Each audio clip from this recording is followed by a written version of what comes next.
ఎంతమంది సంతోషంగా ఉన్నారండి? హల్లెలూయా. రెండు చేతులు పైకెత్తి చెప్దాం గట్టిగా, హల్లెలూయా. ప్రభు నామానికే మహిమ కలుగునుగాక. అన్ని సంవత్సరాల కంటే ఈ సంవత్సరం వెరైటీగా ఉన్నది. అన్ని వర్షాకాలాల కంటే ఈ వర్షాకాలం వెరైటీగా ఉన్నది. చాలా సంవత్సరాలు ఇలాంటి పరిస్థితిని మనము చూడలేదు. హల్లెలూయా. అంతే కదా. నాకు తెలిసినంత వరకు 16 సంవత్సరాలుగా ఈ ఏరియాలో కరువును చూడలేదు. 2010లో నా వివాహం అయినప్పుడు 5 ఫీట్ల అలుగుపోసింది పాకాల చెరువు. దానికి ముందు కరువు అయింది. అంటే కొంతమంది పంట పండించుకున్నారు. దాని తర్వాత యాసింగ్ వానకాలం ఇట్లా 16 సంవత్సరాలుగా అంటే 15 సంవత్సరాలుగా జరుగుతూనే ఉన్నది. మంచి సమృద్ధి పంటలు పండినాయి. ఎప్పటికైనా ఒకటి గుర్తించాలి, ఈ సంవత్సరం కూడా పంటలు పండాయని ఒకవేళ లేట్ అవుతుందని మనం అనుకోవచ్చు. దేవుడు ఏం బయలుపరచలేదు. హల్లెలూయా. కానీ ఎప్పటికైనా గుర్తుపెట్టుకోవాలి, సమృద్ధి ఉన్న తర్వాత కరువు ఉంటుంది. బైబిల్లో 2 చోట్లల్లా ఇంకా కొన్ని చోట్లు ఉన్నాయి, కానీ ఆదికాండంలో చూసినట్లయితే కరువు వచ్చినట్లుగా ఆదికాండంలో ఎక్కడ యోసేపు ఐగుప్తులో ఉన్నప్పుడు 7 సంవత్సరాలు సమృద్ధిగా పంటలు పండాయి. తర్వాత 7 సంవత్సరాలు కరువు వచ్చింది. 14 సంవత్సరాలు అంటే 7 సంవత్సరాలు సమృద్ధిగా పంటలు, 7 సంవత్సరాలు కరువు వచ్చింది. ఇప్పుడు మరి చాలా సంవత్సరాలు పంటలు పండాయి. మరి ఇప్పుడు కరువు వస్తుందా అంటే అది దేవుని చిత్తములో ఉన్నది, మనకు తెలియదు. కరువు రావాలని ఎప్పుడు కూడా కోరుకోకూడదు.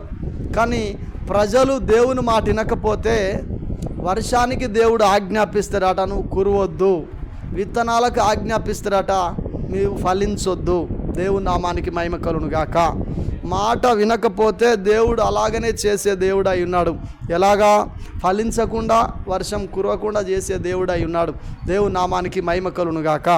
ఈరోజు వాక్యం కొరకు నిన్న ఎప్పట్లాగానే ఉపవాస ప్రార్థనలు గడిపిన తర్వాత దేవుడు ఒక విషయం గురించి బయలుపరిచాడు. ఏంటి ఆ విషయం అంటే, లోబడని పిల్లలకు శ్రమ అని చెప్పి లోబడుట గురించి దేవుడు నాకు బయలుపరిచాడు. అది దేవుని యొక్క గ్రంథంలో చూసినట్లయితే యెషయా గ్రంథము 30వ అధ్యాయము 1వ వచనము ఒకరు చదవాలి. యెహోవా వాక్కు ఇదే, లోబడని పిల్లలకు శ్రమ. చాలు. దేవుని నామానికి మహిమ కలుగునుగాక. ఎవరి మాటకు లోబడాలి, ఎందుకు లోబడాలి అని చెప్పి మనము లేఖనాలను చూసుకున్నట్లయితే గమనించండి. ఇంతకు ముందు మనము కట్టులేని ప్రజలము. మనము చూసినట్లయితే ప్రపంచంలో ఉన్న ప్రజలు ఎట్లయితే వారికి ఒక కట్టు అనేది లేదు.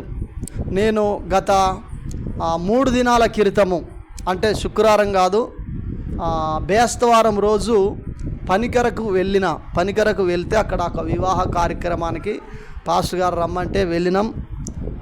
వెళ్ళిన తర్వాత తిరిగి వస్తున్నప్పుడు ఒక అన్యజనుడు నా బైక్ ఎక్కిండు. గమనించండి, అన్యజనుడు నా బైక్ ఎక్కిండు. ఎవరిని బైక్ నేను ఎక్కించుకున్నా మొట్టమొదటిగా నేను అతని గురించి అడిగి అతనికి సువార్త చెప్పడం ప్రారంభం చేస్తా. హల్లెలూయా. అయితే అతనికి సువార్త చెప్తున్నప్పుడు తనకు ముందుగా సువార్త కాదు, నేను ఒక పాస్టర్ని, నేను ఇలాంటి సమస్యలలో ఉన్నప్పుడు దేవుడు నన్ను బ్రతికించాడు, అందుకనే నేను దేవుని నమ్ముకున్నా.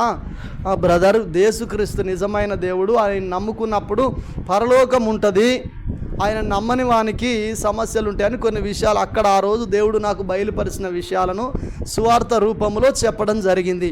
అంతా అయిపోయిన తర్వాత దిగే టైంకి వస్తున్నప్పుడు అతనితో ఒక విషయం మాట్లాడినా. ఇప్పుడు చూడండి, బ్రదర్, మరి చాలా విగ్రహాలు ఉంటాయి, నేను అన్యజనున్నే అది ఇది అని చెప్పాను అన్నాడు. వాస్తవమే, కానీ మిమ్మల్ని గ్రంథము నడిపిస్తున్నదా అని చెప్పి నేను అడిగాను. లేదు అని చెప్పి కొన్ని విషయాలు ఆయన ఒక రకంగా చెప్పాడు జవాబు. కానీ మాకు ఒక కట్ట అనేది ఉన్నది. నేను ఒక గ్రంథాన్ని చూసి నడుచుకుంటున్నాను, ఆయన నన్ను నడిపిస్తున్నాడు అని చెప్పి కొన్ని విషయాలు చెప్పడం జరిగింది. చాలాసార్లు కానాపురం వెళ్తున్నప్పుడు కొంతమంది నా బైక్ ఎక్కినప్పుడు కూడా అదే విధంగా నేను ఏం చెప్తా అంటే, మాకు ఒక కట్టు ఉన్నది, బైబిల్లో ఉన్న మాటలను అనుసరించి మేము నడుచుకుంటూ ఉంటాం, వాటికి మేము లోబడి ఉంటా ఉంటాం, అవి చెప్పినట్టు మేము వింటూ ఉంటాం. అవి ఎవరి మాటలు అంటే అవి దేవుని మాటలు, మరి మీకు ఉన్నాయా అని చెప్పి నేను అడుగుతూ ఉంటా. అప్పుడు వారు మౌనంగా ఉంటారు. హల్లెలూయా. ఇప్పుడు ఈ మాట దేవుడు ఎవరితో చెప్పాడు అని చెప్పి ఆలోచన చేసినట్లయితే, యేషయ అనే ప్రవక్త ఇశ్రాయేలు ప్రజలు అంటే దేవుని నమ్మిన ప్రజలతో అంటున్నాడు. యేషయ ప్రవక్త ద్వారా యెహోవా వాక్కు అంటే ప్రవచనము, వారు ఆనాటి కాలములో దేవుని మాటకు లోబడట్లేదు, దేవునికి విధేయత చూపట్టట్లేదు, దేవుని చిత్తానుసారంగా వాళ్ళు నడుచుకోవట్లేదు. యేసన్న గారు ఒకరోజు భయంకరమైన జ్వరముతో ఉన్నప్పుడు, అప్పుడు ఏదో ఒక మీటింగు చేయాలని వాళ్ళకు సంబంధించిన ఆత్మీయ తండ్రి ప్రణాళికలు గీస్తున్నప్పుడు నీళ్లు చాలా దూరం ఉన్నాయట. గమనించండి, నీళ్లు చాలా దూరం ఉన్నాయి. అప్పుడు ఈయనకు జ్వరం ఉన్నదా, దగ్గున్నదా, సరదున్నదా అని చూడలే. ఆ దైవజనుడు చెప్పాడట, ఏమనంటే, ఏసన్నా నువ్వు పోయి పలాని కానుండలు మంచి నీళ్లు తీసుకురా అని చెప్పి అన్నాడట. తీసుకురా అన్నప్పుడు ఈయన నీళ్లు తీసుకురానికి వెళ్తూ ఉంటే చాలా దూరం ఉన్నది, ఈయన జ్వరంతో ఉన్నాడట. అప్పుడు గమనించండి దైవజనమా, ఏ మాట మారుత్తరం ఇవ్వకుండా, ఏ మాట కూడా మారుత్తరం ఇవ్వకుండా చెప్పింది ఎవరు? దైవజనుడు. చెప్పించింది ఎవరు? దేవుడు. హల్లెలూయా. గమనించండి, మారు ఉత్తరం ఇవ్వకుండా ఏం చేశాడంటే, ఆ నీళ్లు మోయడానికి వెళ్తున్నప్పుడు చాలాసేపు మోస్తూ ఆయనకు బీపీ డౌన్ అయిపోయే పరిస్థితులు ఎదురయ్యాట.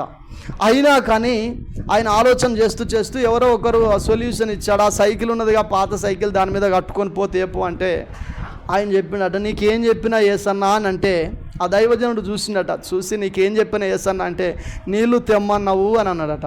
ఎట్లా తెమ్మన్నా? నువ్వు మోసుకరమ్మని చెప్పి అని అన్నావు అని అంటే, మరి మోసుకరాక మళ్ళీ సైకిల్ మీద కట్టుకొని వస్తానమేంది? నువ్వు కృపను కోల్పోయినావురా అంతే అని చెప్పి అనక మునిపే బిందె తీసుకొని పోయి దేవుని సహాయం కోరుకుంటూ కావలసిన నీళ్ళన్నీ తీసుకొచ్చి పెట్టాడట. హల్లెలూయా, హల్లెలూయా. మాట వినుట శ్రేష్టము అని చెప్పి దేవుని వాక్యం రాయబడింది సమూయేలు గ్రంథములో. ఎవరితో ఎవరన్నారంటే చూసినాడు, సమూయేలు సౌలుతో అంటున్నాడు. ఏమంటున్నాడంటే, నువ్వు యెహోవా నీకు సెలవిచ్చిన మాటను నువ్వు లోబడట్లేదు అని అంటే, నేను దేవునికి బలి అర్పించడం కొరకే ఈ గొర్రెలను తీసుకొచ్చి ఉన్నాను అని చెప్పి అక్కడ సౌలు సమూయేలుతో అంటా ఉంటే, ఒకడు తను మాట సెలవిస్తే దాని ప్రకారము జీవించినట్లయితే దేవుడు ఇష్టపడతాడు, కానీ బలులనైనను నైవేద్యములనైనను ఆయన ఇష్టపడడు అని చెప్పి సమూయేలు అన్నప్పుడు చూసినట్టయితే సౌలు బాగా ఏడుస్తూ ఉంటాడు. నీ రాజ్యము నీ యొద్ద నుండి తీసివేయబడ్డదని చెప్పి ఆయన చెప్పడం జరిగింది. హల్లెలూయా. గమనించండి, ఈరోజు అనేక సార్లు ఇశ్రాయేలుల ప్రజలు, ఆ రోజు ఇశ్రాయేలుల ప్రజలు అనేక సార్లు దేవుని మాట వినలేదు, మాటకు లోబడలేదు, మాట ప్రకారం జీవించలేదు. పెందల కాడన చీకటితోటే లేచి దేవుడు ఏం చేసేదట, తన ప్రవక్తలను తోలేదట. ఏమని తోలేది? వాక్యం వినాలి.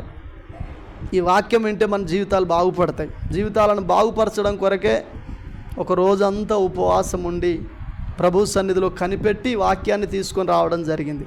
శ్రద్ధ, భయము. ద్వితీయోపదేశ కాండం 1వ అధ్యాయములో ఏమిట? శ్రద్ధ లేని వారు నిద్రపోతారు, జాగ్రత్త. శ్రద్ధ లేని వారు పిచ్చి పిచ్చిగా అటు ఇటు ఆలోచనలు చేస్తారు, జాగ్రత్త. హల్లెలూయా. గమనించండి, ఇశ్రాయేలుల ప్రజలతో ఆనాటి కాలంలో దేవుడు చెప్పాడు, మీరు నాకు లోబడట్లేదు, లోబడని పిల్లలకు శ్రమ. ఎందుకు శ్రమలు? ఆనాటి కాలములో ఆ ప్రజలకు శ్రమ వచ్చింది. దినవృత్తాంత గ్రంథము చివరి అధ్యాయము చూడండి, 2వ దినవృత్తాంత గ్రంథము చివరి అధ్యాయము. వారిని దేవుడు నడిపించి వారి జీవితాన్ని లేఖనాలలో రచించి పెట్టింది. ఎందుకు అనంటే గమనించండి, మనకు దేవుడు బుద్ధి చెప్పడం కొరకు చూసినట్లయితే 36వ అధ్యాయము 15వ వచనము, 2వ దినవృత్తాంత గ్రంథము 36వ అధ్యాయము 15వ వచనం. వారి పితరుల దేవుడైన యెహోవా తన జనుల యందును తాను నివాస స్థలమందును. కటాక్షం అంటే ప్రేమ గలవాడై, కటాక్షము గలవాడై వారి యొద్దకు తన దూతల ద్వారా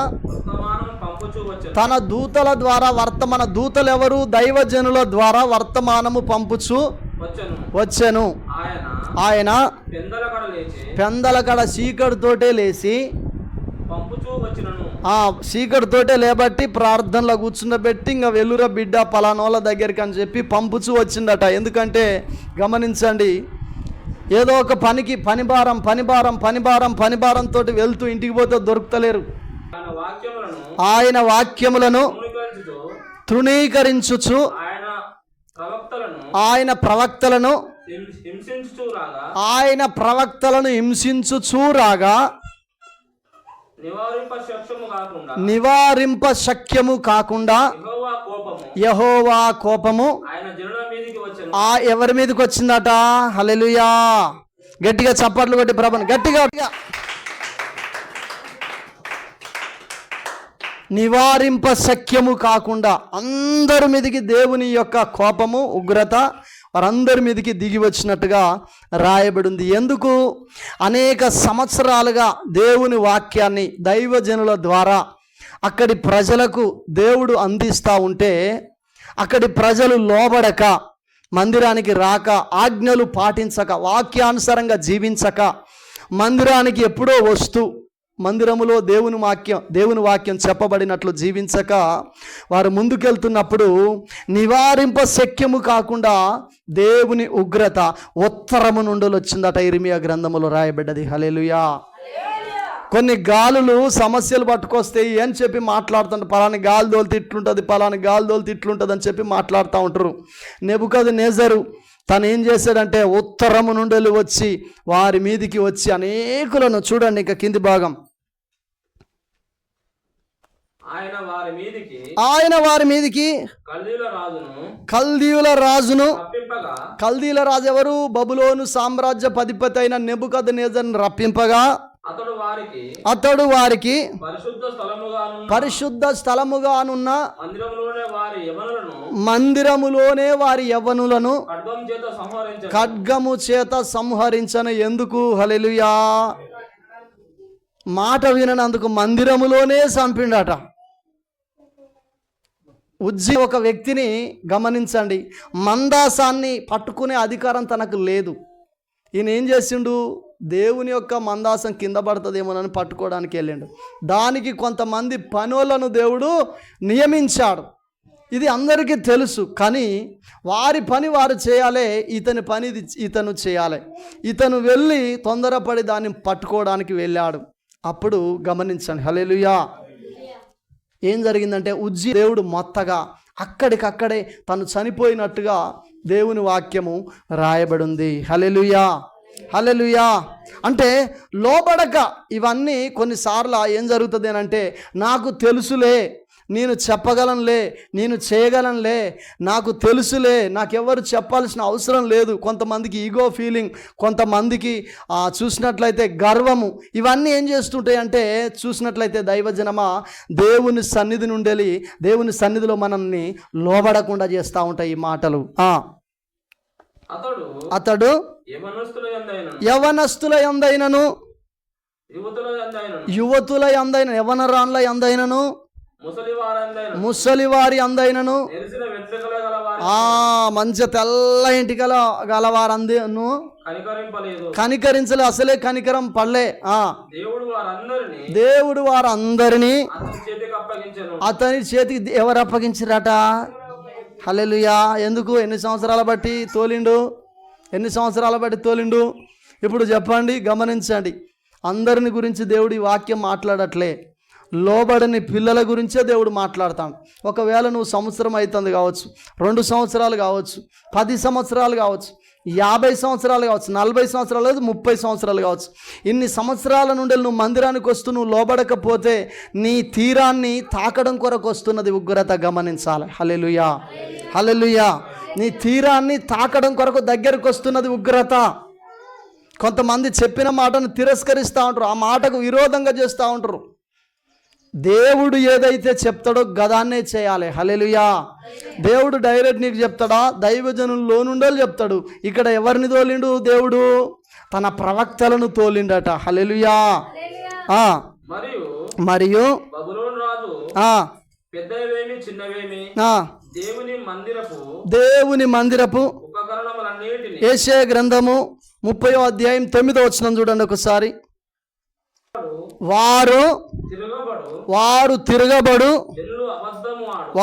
తిరగబడు జనులు అబద్ధమాడు పిల్లలు యెహోవా ధర్మశాస్త్రము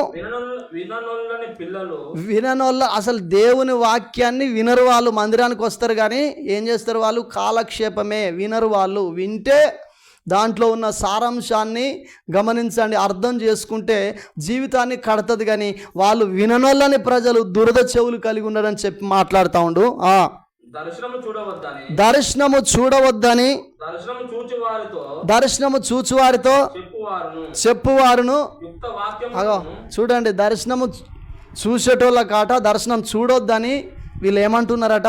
నువ్వు దర్శనం ఇట్లా చూసావు, ఏమన్నా చెప్పావు, ఏమన్నా నీకు కళలు వస్తే నువ్వు చెప్పకు, మా ఇంట్లో చెప్పకు, మా అవ్వకు చెప్పకు, మా అయ్యకు చెప్పకు, మా డాడీకి చెప్పకు, మా మమ్మీకి చెప్పకు, నాకు ఇట్లా వచ్చింది ఇట్లా వచ్చింది, నువ్వు బాగా ప్రార్థనే చేస్తావు కానీ నువ్వు దర్శనాలు చూడకు, లేకపోతే చూసినా మా వాళ్ళకు చెప్పకు, నా బండారం అంతా బయటేయకు. హల్లెలూయా. యుక్త మంచి వాక్యాలను మాకు మంచి వాక్యాలు చెప్పకు. హల్లెలూయా. మంచి అంటే ఏంటి? బాగుపడే మాటలు చెప్పకు, పరిశుద్ధంగా ఉండే మాటలు చెప్పకు, భయభక్తులు కలిగి జీవించే మాటలు చెప్పకు, సినిమా థియేటర్లకు పోయే మాటలు, నువ్వు ఏది చేసినా దీవించబడతావనే మాటలు. ఒక పాస్టర్ అంటాడట కదా, నువ్వు మస్తు దీవించబడతావు, మొత్తం దీవెనలే. దీవించబడాలి అంటే నేను ప్రతిరోజు ఒక దైవజనురాలు వాక్యాన్ని వింటున్నాను. ఏం వాక్యం అనంటే పరిశుద్ధాత్మను పొందుట అనే విషయంలో వింటున్నాను. పరిశుద్ధాత్మకు లోబడుట అనే వాక్యాన్ని వింటున్నాను. పరిశుద్ధాత్మకు అనుగుణంగా ఎలా నడుచుకోవాలి, భక్తిలో ఎలా ఎదగాలి, ఎలా దేవునికి లోబడి ఉండాలి, ఎలా దైవ చిత్తానుసారంగా నడుచుకోవాలి, అసలు దైవ చిత్తం ఏంటి, ఇప్పుడు నేను ఎలా ఉన్నాను, ఎలా ఉండాలి, ఎలా ఉంటే నీకు నచ్చుతుంది, ఎలా ఉండకపోతే నీకు నచ్చదు అనే విషయాలు అందులో ప్రతిరోజు వింటున్నాను. హల్లెలూయా. ఆమె ఇంచుమించు 1930 నుండి 35 సంవత్సరం నుండి ఇంచుమించు 2000 సంవత్సరం వరకు సేవ చేసింది ఆమె. ఇప్పుడు లేదు భూమి మీద. ఆమె ప్రభునందు నిద్రించి చాలా సంవత్సరాలు అవుతుంది. హల్లెలూయా. ఆమె మాటలు ఇంగ్లీష్లో ఉన్నాయి కానీ మా బామ్మారు చెప్పేది, బావా ఈ బుక్ బాగుంటుంది చదవాలి బావా అని చెప్పంటే నేను అన్నా కదా, మరి అది ఇంగ్లీష్లో ఉండే నేను ఎట్లా చదువుతున్నాయా, నువ్వు చదువు ఎక్కువ చదువుతువి అని చెప్పి అప్పుడు బాధపడేది. కొన్ని బుక్స్ మా బామ్మారిది నాకు ఇచ్చేది. ఇప్పటికి కొన్ని బుక్స్ ఉన్నాయి, చదువుతూ ఉన్నా. హల్లెలూయా. అయితే ఇప్పుడు నా బాధ ఎరిగిన దేవుడు చూడండి, అడుగుడు మీకు ఇవ్వబడును, ఆశపడు ప్రాణాన్ని దేవుడు ఏం చేస్తాడు? తృప్తిపరిచే దేవుడు అయి ఉన్నాడు. నేను ఆశపడ్డ ఆమె మాటలు నేను వినాలి. ఆమెను దేవుడు ఎంత నలగొట్టాడో నలగొట్టుటకు ఆమె అలవరుచుకున్నది. అందులో యెషయా 53వ అధ్యాయంలో తండ్రికి ఇష్టమైందట కుమారుడైన యేసుక్రీస్తు ప్రభుల వారిని నలగొట్టుటకు. అందుకనే అన్ని మర్మాలు అందులో నుండి ఆయనలో నుండి బయటికి రావడం జరిగింది. ఈమె కూడా గమనించండి, అనేకంగా నలగొట్టబడ్డది. భర్త లేడు, మంచి పరిచర్య చేసింది. హల్లెలూయా. మామూలు పరిచర్య ఆమె చెప్తా ఉంటే నాకు అసలు ఈ ఆరాధన చేస్తున్నప్పుడు భయం అవుతుంది. ఏం భయం? ఆయన సన్నిధిని నేను సృష్టించలేను. సృష్టించగలనా? నేను సృష్టించగలుగుతానా? హల్లెలూయా.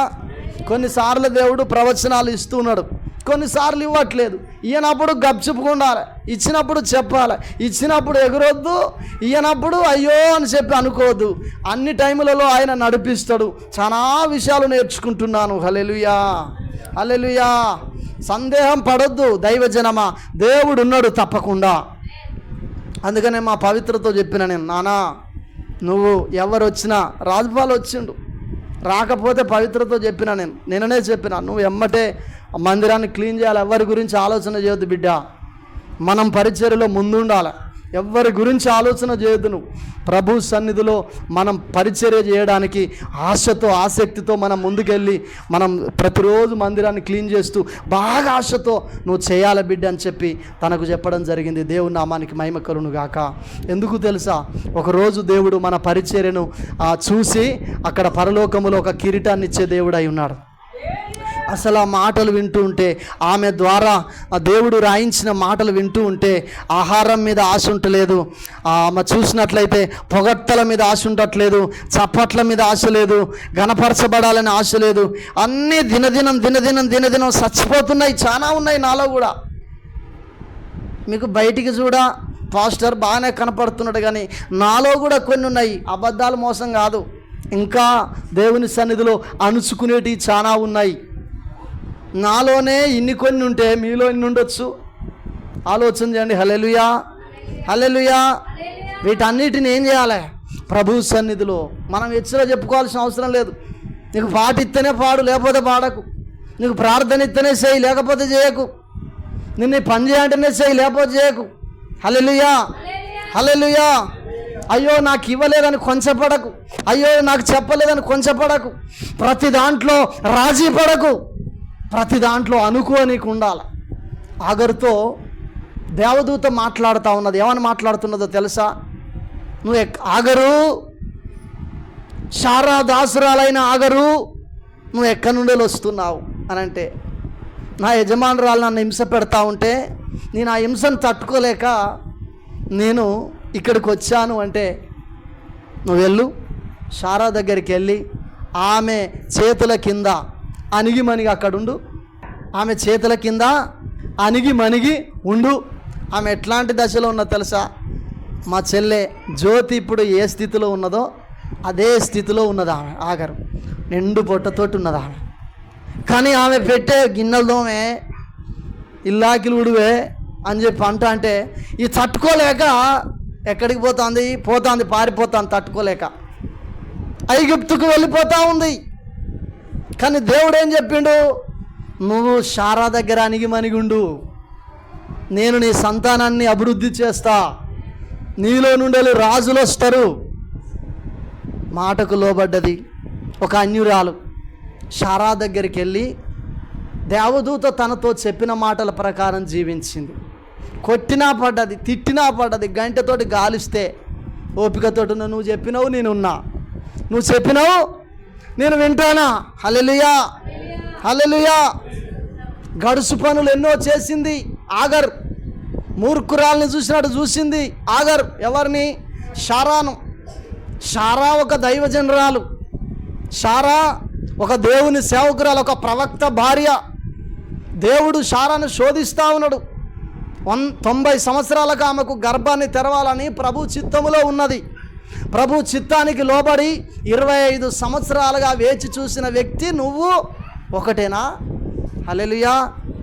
ఈరోజు అబ్రహాము తొందరపడి ఆగరుని కూడగా, అంటే శారా చేసిన పనికే, కానీ ఎంత చేసినా కానీ గమనించండి. హల్లెలూయా. ఆమె మాటకు లోబడాలి. నీవు గర్భం ధరించావా? ఆమె గర్భం ధరించలేదు. గొడ్రాలుగా ఉన్నదని చెప్పి ఇష్టం వచ్చినట్టు ఆమె గురించి వ్యతిరేకంగా మాట్లాడుతున్నప్పుడు పరలోకము నుండి దేవుడు చూసిండట. హల్లెలూయా, హల్లెలూయా. అప్పుడు అంటున్నా, నీకు నచ్చినట్టు చేయి, ఆగర్ని నీకు నచ్చినట్టు చేయి అంటాడు అబ్రహాం. ఆమె పెట్టే పాటలు తట్టుకోలేక, శారా పెట్టే పాటలు తట్టుకోలేక ఆగరు పారిపోయింది. దేవదూత మాట్లాడితే తిరిగి వచ్చి, నాతో దేవుడు అక్కడ మాట్లాడిండు, ఆయన మాట ప్రకారం ఎన్ని శ్రమలు వచ్చినా ఇక్కడ నేనుంటా, ఏ మాట చెప్పినా నేను వింటా,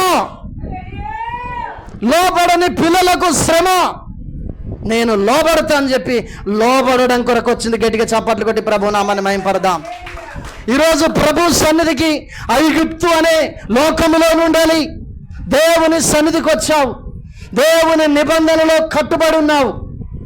ఈ నిబంధన ప్రకారం నువ్వు జీవించాలి, ఈ కట్టుబాట్లను బట్టి నువ్వు నడుచుకోవాలి. ఇక్కడ నీకు అర్థం కాని విషయాలు అనేకములు ఉంటాయి. వేకువజామునే లేచి ఈరోజు నీ కొరకు నేనేం చేయాలి, నా కొరకు నేను ఏం చేసుకోవాలని ప్రార్థన చేయాలి, మొరపెట్టాలి. హల్లెలూయా. ప్రార్థన లేదు.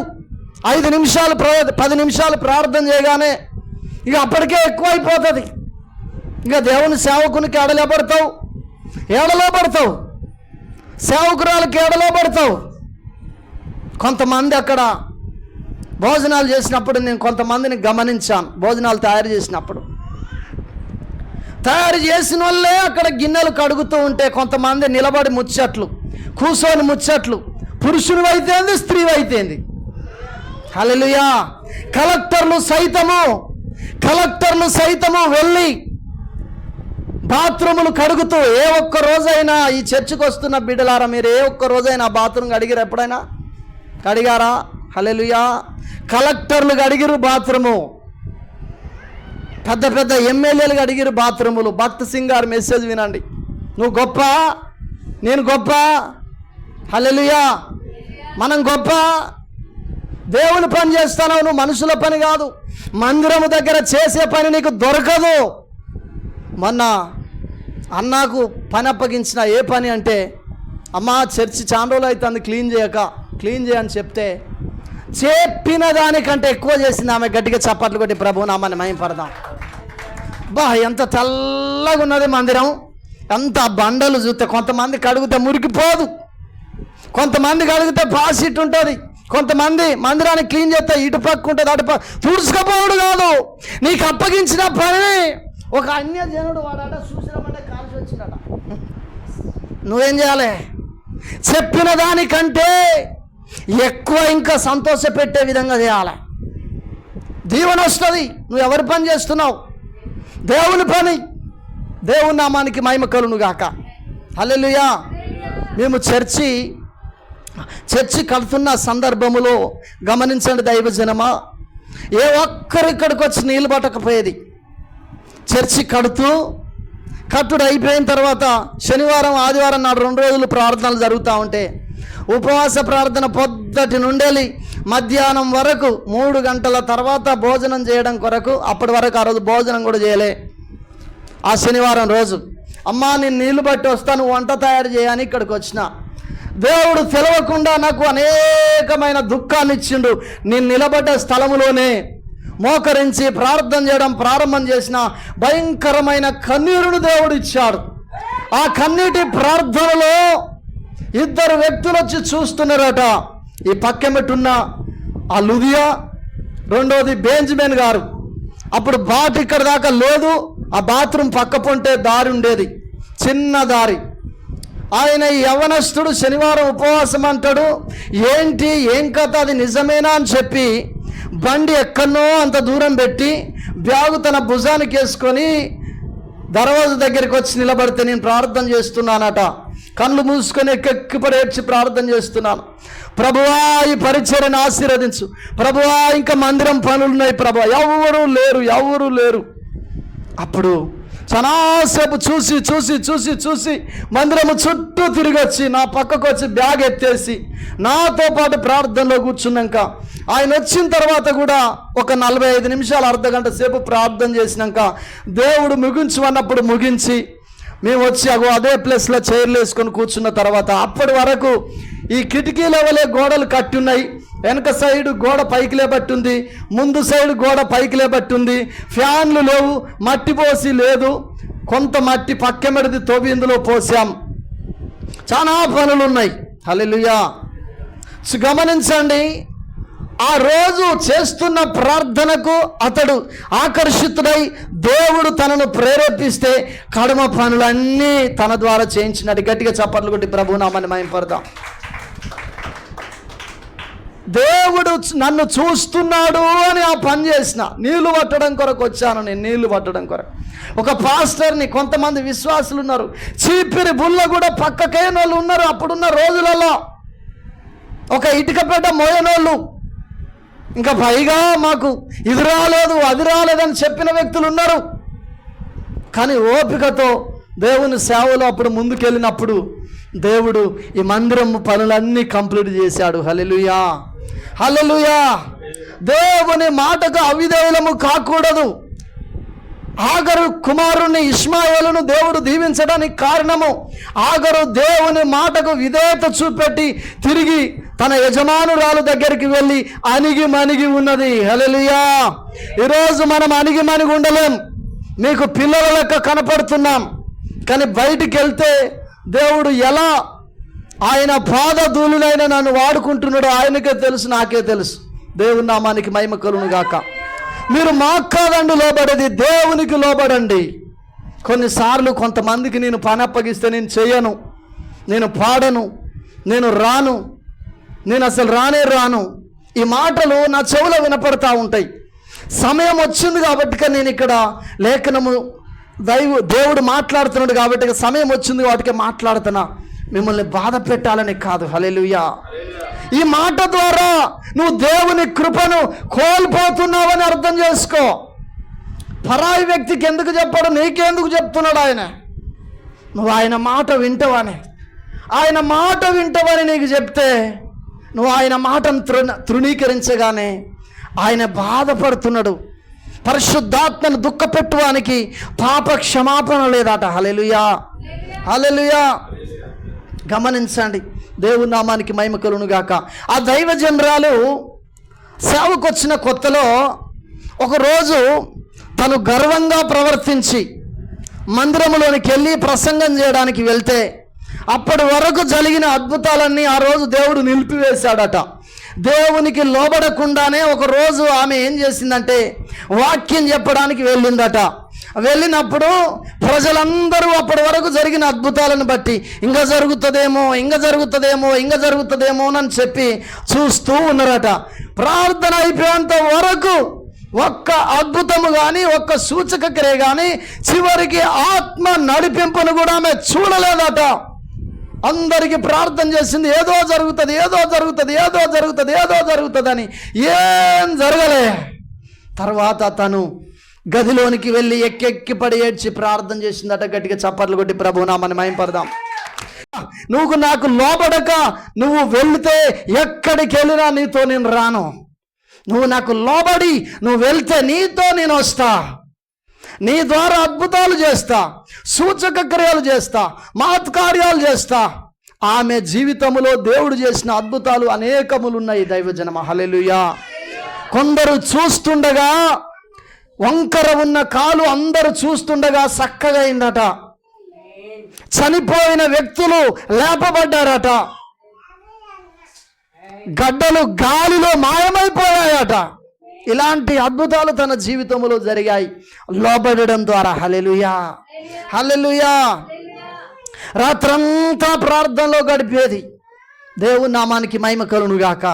ప్రియ సహోదరి సహోదరుడా, నీవు దేవుని సన్నిధిలో దేవునికి లోబడుతున్నావా?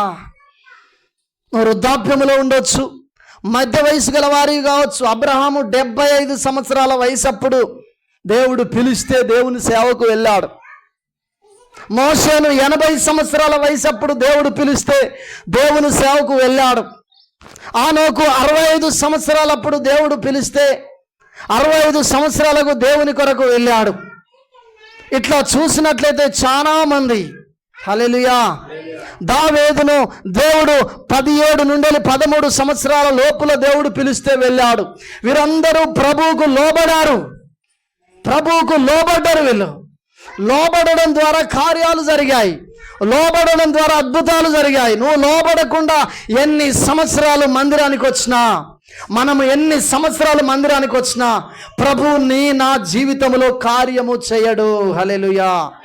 మొన్న సహోదరుడు తమ్ముడు సంపత్ నా దగ్గరికి వచ్చిండు. సాయంత్రం వచ్చి తమ్ముడు అంటున్నాడు, అయ్యా ఈరోజు ఇంటి ముందట బెడ్ పోయడం అయిపోయింది, రేపు ఆ గోడ కట్టించాలని అనుకుంటున్నాను, నువ్వేం చెప్తావు అన్నాడు. తమ్ముడా, రేపు శనివారం కదా, నువ్వు ఎప్పటికీ ప్రార్థనకు వచ్చేది, నువ్వు రావాలనంటే రావాలన్నా అయ్యా అన్నాడు. రావాలి తమ్ముడా అన్న. తర్వాత పోతున్నప్పుడు సరే అయ్యా మరి వస్తా అని చెప్పి అన్నాడు. నువ్వు రా తమ్ముడు అని చెప్పాను. నిన్న మందిరానికి వచ్చిండు. హల్లెలూయా. మందిరానికి వచ్చిన తర్వాత తమ్ముడు చెవులో నొప్పి చేత సమస్య అనుభవిస్తున్న సంగతి తమ్మునికే తెలుసు, మాకు తెలియదు. ప్రార్థన చేస్తున్నప్పుడు చెవిలో నొప్పితో ఒక వ్యక్తి ఉన్నాడు అని దేవుడు నాతో మాట్లాడుతూ ఉండు. అప్పుడు వాక్యం చెప్తున్నప్పుడా ఏదో సందర్భంలో చెవి నొప్పితో ఎవరున్నారంటే తమ్ముడు చేయలేబడతా ఉన్నాడు. అయిపోయిన తర్వాత ప్రార్థన చేసి పంపించడం జరిగింది. గట్టిగా చప్పట్లు కొట్టి ప్రభునామాన్ని మహింపడదాం. దేవుని మాట వినినప్పుడు దేవుడు తనను పిలుచుకునే దేవుడు అయినాడు. తన సమస్యల నుండి తనను విడిపించే దేవుడు అయినాడు. తనకు లోబడి మనం ముందుకెళ్ళాలి. హల్లెలూయా. కొంతమంది గమనించండి, మేము ప్రార్థనకు వస్తామని చెప్పి రాని వ్యక్తులు 99% ఉన్నారు. పాస్టర్ తోటి అబద్ధం చెప్పే బిడ్డలు ఉన్నారు. నువ్వు నాతో చెప్పట్లే, దేవునితో చెప్తున్నావు. అయ్యో, నా పని కొరకు, నా సన్నిధి కొరకు మీరు వచ్చుచుండగా దైవజనుని నోటి గుండా నేను ఈ మాటను పలికితే మీరు నాకు లోబడతలేరే. పాత నిబంధనలో ధర్మశాస్త్ర గ్రంథములో అనేక సార్లు ఇశ్రాయేలు జనాంగానికి 12 గోత్రాల వారికి ఆయన అనేక సార్లు యెహోవా వాక్యము పంపించాడు. ప్రవక్తల ద్వారా వారు దేవుని మాటకు లోబడలే. వారి మీదికి దేవుని ఉగ్రత ఒక దినాన దిగి వచ్చిందట. హల్లెలూయా, హల్లెలూయా. చప్పట్లు కొట్టి ప్రభునామాన్ని మహింపడదాం. వారి మీదికి దిగి వచ్చింది. ఎందుకో తెలుసా? ఈరోజు కడవరి దినములలో ఉన్న నీకు నాకు బుద్ధి రావడం కొరకు, మనము భయం కలిగి భక్తి కలిగి ప్రవర్తించడం కొరకు. గమనించండి, నువ్వు ధనవంతుని కావచ్చు, నీవు ధనము లేదు కావచ్చు, నువ్వు బీదరికములో ఉండొచ్చు, నువ్వు మధ్యతరగతి గలవానివా కావచ్చు. ఎవరివైనా సరే నువ్వు దేవుని మాటకు లోబడితేనే. అపోస్తుల కార్యం 10వ అధ్యాయములో అంటున్నాడు, ఆయనకు భయపడు వారిని ఆయన అంగీకరించే దేవుడు అయినాడు. గట్టిగా చప్పట్లు కొట్టి ప్రభునామాన్ని మహింపడదాం. ఒకసారి చూడండి, ఎస్తేరు గ్రంథం 1వ అధ్యాయం 10వ వచనం. 1వ అధ్యాయం 10వ వచనం చూడండి ఒకసారి. 7వ దినమందు, గమనించాలని నా వైపు చూడాలి అందరూ. బైబిల్ ఉన్నవారు బైబిల్కి వెళ్ళి చూడండి. రాజు ద్రాక్షరసము త్రాగి సంతోషముగా నున్నప్పుడు కూడి వచ్చిన జనమునకు అధిపతులకును రాణి అయిన వస్తీ యొక్క సౌందర్యమును కనపరచవలనని రాజ కిరీటం ధరించుకొనిన ఆమెను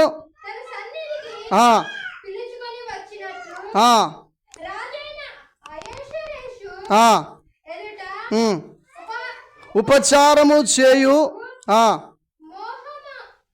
మోహుమాను, బిజ్మా, హర్బోనా ఇట్లాంటి వాళ్ళను నపంసకులను ఒక 3 ఆయనే తోలి, ఎవరిని చూడండి, వస్తీ తన భార్య అయిన వస్తీని తీసుకురమ్మనని చెప్పి వాళ్ళని తోలుతాడు. తోలినప్పుడు ఈ రాణి ఏం చేస్తుందంటే, గమనించండి 19వ వచనం చదవండి ఒకసారి.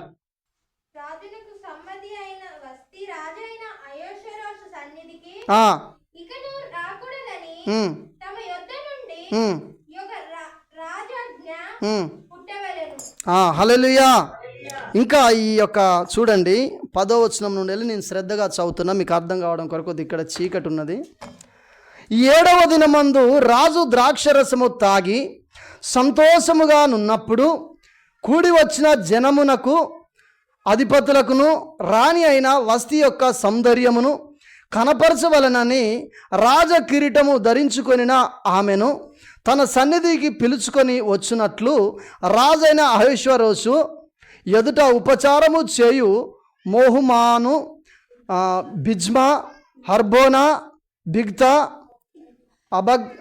అబగ్ద, జెతారు, కర్మాను అను 7 నపంసకులను ఆజ్ఞాపించను.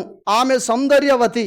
రాణి అయిన వస్తీ నపంసకుల చేత ఇయ్యబడిన రాజాజ్ఞ ప్రకారము వచ్చుటకు ఒప్పకపోగా రాజు మిగుల కోపగించెను. హల్లెలూయా. ఈ రాజు వాళ్ళ ఎదుటకు రమ్మని తన భార్యను రమ్మంటే నేను రాను అని చెప్పి రాజు మాటకు లోబడలేదట. హల్లెలూయా. లోబడినప్పుడు గమనించండి దైవజనమా, 19వ వచనం.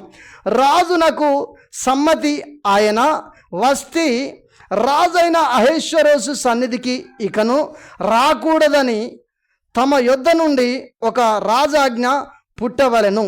అది తప్పకుండునట్లు పారసీకుల యొక్కయు మాదీల యొక్కయు న్యాయము చొప్పున నియమింపవలెను, మరియు వస్తీ కంటే యోగ్యురాలిని రాణిగా తాము చేయవలెను. గట్టిగా చప్పట్లు కొట్టి ప్రభు నామాన్ని మహింపడదాం. హల్లెలూయా. గమనించండి, ఇందులో చాలా పెద్ద అర్థం ఉన్నది. ఏం అర్థం అంటే, శారీరపరమైన రాజు తన భార్య రాజు చెప్పిన మాట వినకపోతే ఆమెను వెళ్ళగొట్టడం జరిగింది. ఎందుకంటే ఆ దేశ చట్ట ప్రకారము రాజు ఏది చెప్తే ఎవరైనా వినాలే. వినకపోతే వాళ్ళను భార్య కావచ్చు, ఎవరైనా కావచ్చు, వెళ్ళగొట్టుడే. హల్లెలూయా.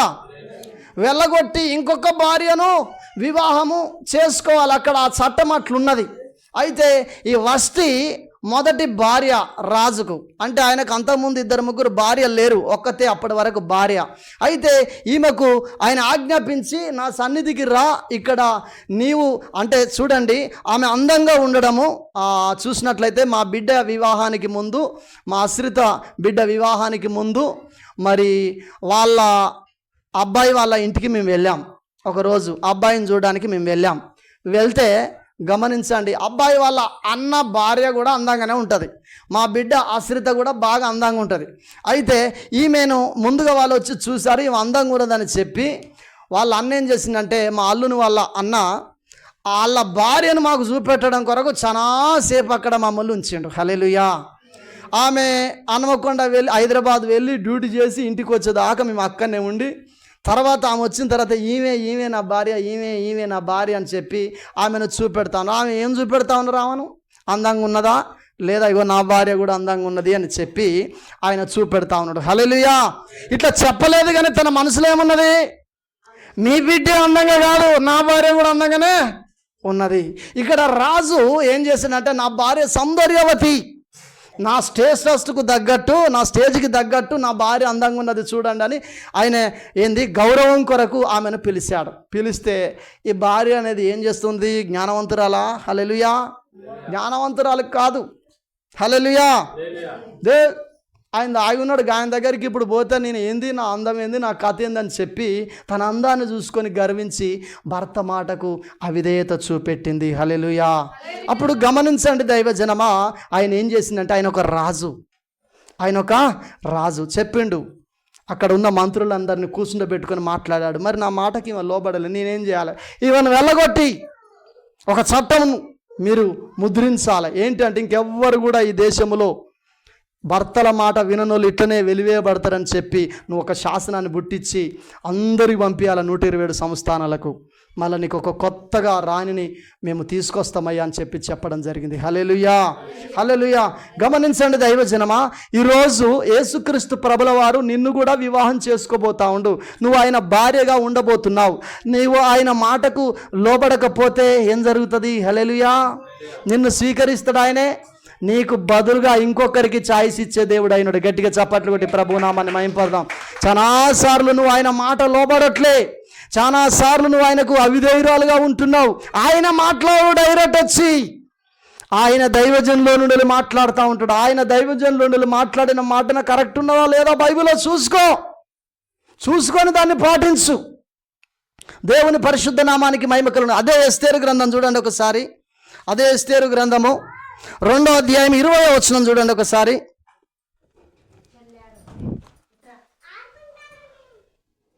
ఎస్తేరు మొర్దెకై యొక్క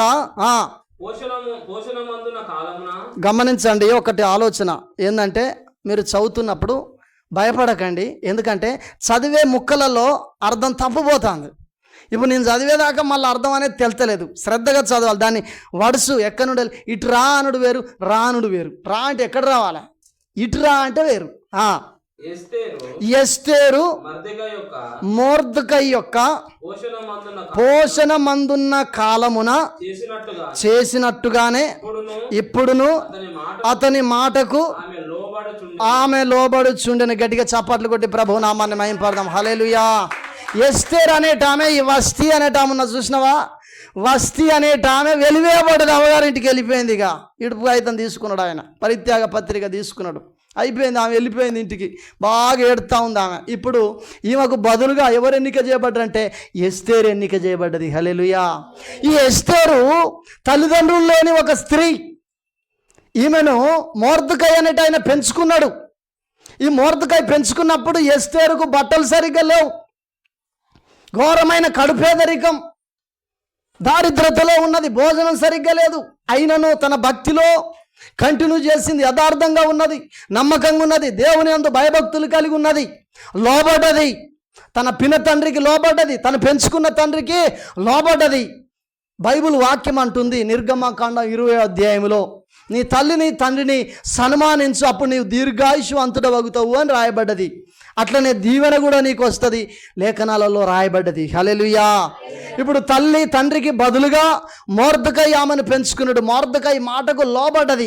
తర్వాత దేవుడు తనను దీవించి ఒక రాణిగా చేసిండు. రాణిగా చేసిన తర్వాత, రాణిగా అయిన తర్వాత కూడా కోటలోనికి వెళ్ళి సర్వ సంపదలు తన అధికారం కింద ఉన్నప్పటికీ కడుపేదరికములో తన బాబాయికి చూసినట్లయితే తనను పెంచుకున్న ఆయనకు బిడ్డగా ఉన్నప్పుడు ఎట్లయితే లోబడ్డదో, రాణి అయిన తర్వాత కూడా అట్టనే లోబడుతుందట. గట్టిగా చప్పట్లు కొట్టి ప్రభు నామమున మహిమపడదాం. 127 సంస్థానాలను పరిపాలన చేసే సగభాగము ఆమెది. అప్పుడు కూడా ఈ కడుపేదరికములను గుమ్మం దగ్గర ఉన్న ఆయనకు లోబడుతుందట. ఇది దైవ గుణం. గట్టిగా చప్పట్లు కొట్టి ప్రభు నామమున మహిమపడదాం. ఈరోజు గమనించండి, మొదట వచ్చినట్టు ప్రజలు గౌరవించరు దైవజనుని. దేవుణ్ణి మొదట వచ్చినట్టు గౌరవించరు. మొదట వచ్చిన పాస్ గారు ఏం చెప్తా చేస్తా, కొద్ది కాలం అయిన తర్వాత, కొంత పరిచయం అయినాక, కొన్ని తెలిసిన తర్వాత, కొన్ని మాట్లాడవలసిన సమయాలు వచ్చిన తర్వాత, కొంత నేర్చుకున్న తర్వాత నాకేం చెప్పాల్సిన అవసరం, అన్నీ తెలుసు. కానీ మొదట లోబడినట్టు లోబడుతున్నారా? హల్లెలూయా. లోబడుతున్నామా? మొదట లోబడినట్టు లోబడుతున్నామా? నేను చెప్పట్లేదు, బైబిల్ వాక్యం అంటుంది. హల్లెలూయా. బైబిల్ వాక్యం ఏమంటుంది?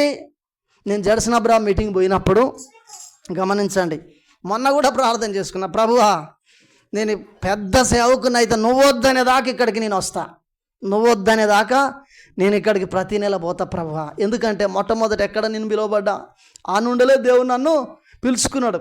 దేవుని నామానికి మహిమ కలుగును గాక.